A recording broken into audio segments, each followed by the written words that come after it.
By way of introduction, I think it's important for all of us to keep in mind that Alzheimer's disease is not just a cognitive disorder. That many patients, in fact, the majority of patients, during the course of the disease, will exhibit some type of behavioral or neuropsychiatric disturbance.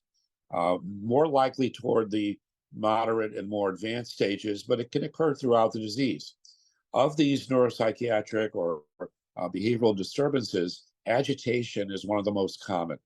In fact, it's estimated that maybe 50% or more of patients with Alzheimer's disease will have clinically significant agitated behaviors throughout the mild, moderate, or more advanced stages of the disease. So there's been a major effort on behalf of pharmaceutical companies to develop treatments for agitation that maybe don't respond to non-pharmacologic approaches.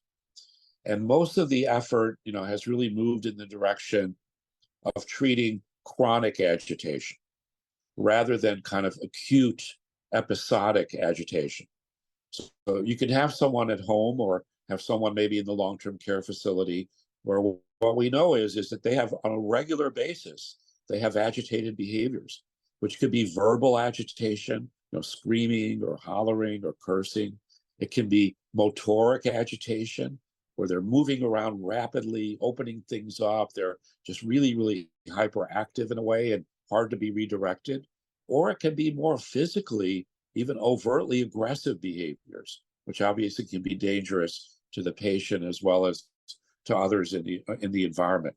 So this chronic kind of episodic agitation has been the target of medications that would be hopefully approved by the Food and Drug for treatment.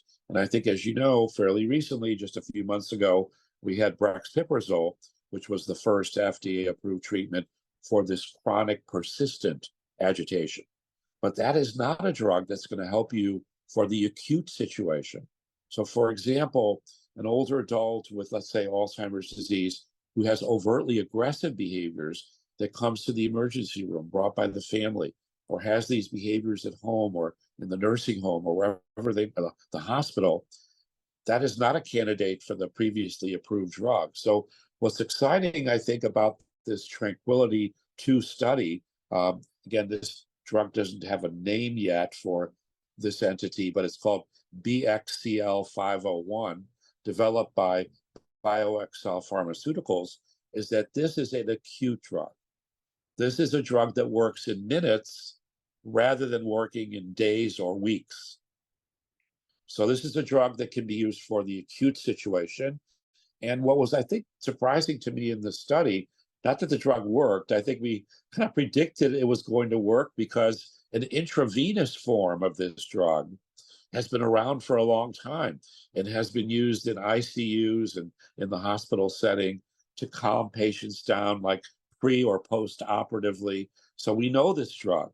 Dexmedetomidine is a known drug, but until now, it was not available in any form other than intravenously, parenterally.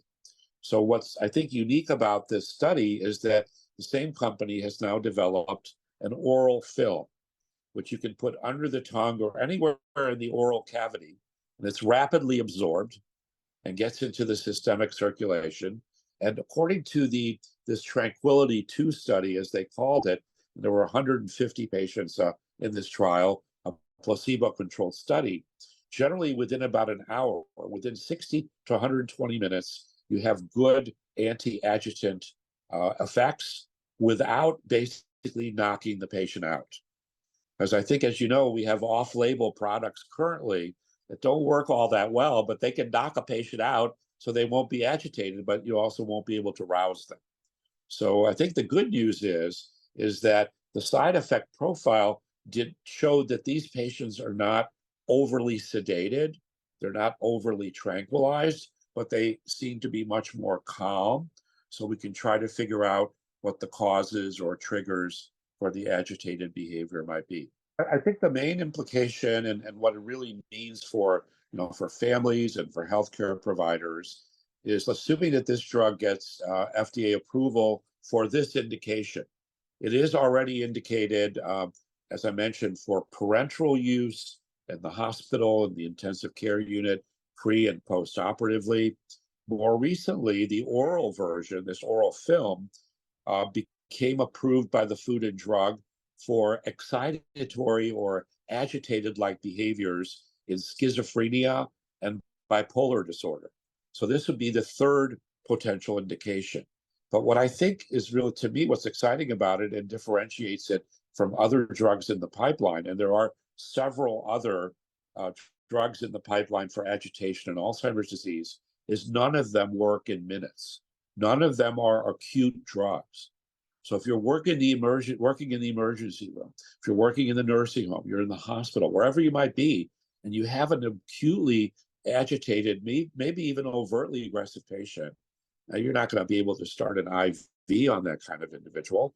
Again, this oral film, which instantly dissolves in the buccal cavity, working within minutes, is something we've never had before. So it gives us an opportunity for an acute drug. One of the other, I think, findings in the study that was interesting is that a number of the patients got the drug episodically for acute agitation, and it did not seem to lose benefit after the first or second or third kind of dosing. So that means that it can be available as a PRN drug when you have these acute episodes of even overtly aggressive behavior, wherever the patient may be. There is a limitation I think we need to be aware of, is that the drug was not studied in the home as far as being administered by a family member.